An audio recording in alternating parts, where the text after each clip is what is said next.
Have you ever wondered what would happen if we could transform every piece of waste into something new and valuable?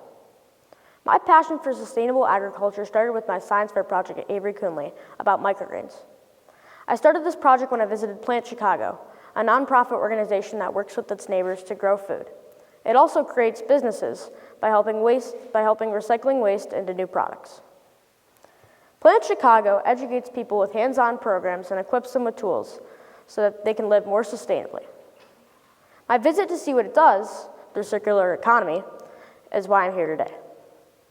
Circular economies can help us rethink food systems in food insecure communities and developing countries to create healthier outcomes. At Avery Coonley, I studied the impact of electromagnetic fields on the growth of microgreens. How food is grown can contribute to people getting sick.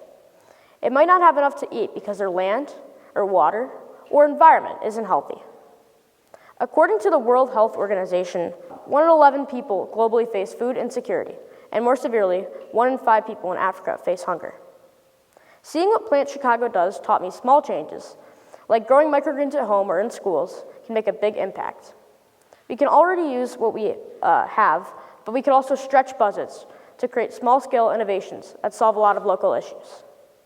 So, what is circular agriculture? It is the process of taking inputs and outputs of an environment and plugging it into another environment to create a symbiotic relationship. For example, Plant Chicago uses a koi pond attached to PVC pipes that divert water from plants to growing out of tiny little holes. The fertilizer from the koi pond, poop, feeds the roots of these plants, like the marigolds and the kale that you see here. There is no dirt. This process embodies the principles of circular economy, which uses one thing to make another.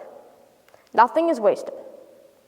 If those vegetables and flowers aren't used, they are converted to compost to grow new things that can also be sold or bartered.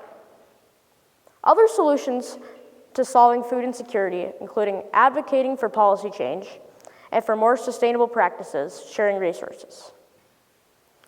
We can locally promote community projects and circular agriculture to school initiatives to introduce that early on and reduce waste.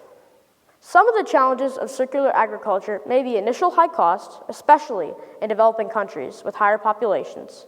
But with more awareness and willingness to reuse and recycle and work together, I believe that circular economies can work, if we believe in change. I envision a world where every community has its own version of the Plant Chicago, creating food, jobs, and a healthier environment through circular agriculture. What steps can you take to support sustainable food systems? Could you start by growing your own microgreens or supporting local circular agriculture projects? If we can change the way we think about water and food, we can grow a future where nothing is wasted and everything is valued. Thank you.